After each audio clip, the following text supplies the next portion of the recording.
Sa kuha po ng CCTV sa isinagawang raid sa bahay ni Vice Mayor Nova Princess Paruhinog, doon po sa Osamis, nakitang isang pulis na paulit-ulit na pinupunasan ng baril. Bagay na pinagtataka ng kampo ng mga Paruhinog. Narito ang pagtutok ni Rida Reyes. Kuha ito ng CCTV sa bahay ni Vice Mayor Nova Princess Paruhinog ng madugong raid ng pulisya noong linggo. Makikita si Vice Mayor na nakadapa, katabi ang isang lalaki. Maya-maya, may lalapit na nakasumbrerong lalaki at payuyukuin ang ulo ng bise-alkalde. Nang muling umangat ang ulo ng bise, muli siyang iniyuko.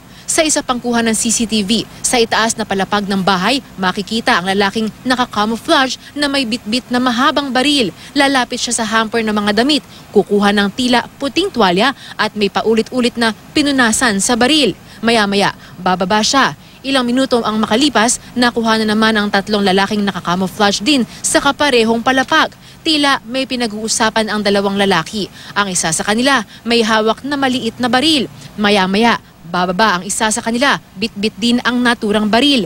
Nakuha ng GMA News ang video na ito mula sa kampo ng mga Paruhinog. Ilang bagay daw ang kanilang ipinagtataka sa video. Ba't may pinupunasan at ba't parang may nag-uusap?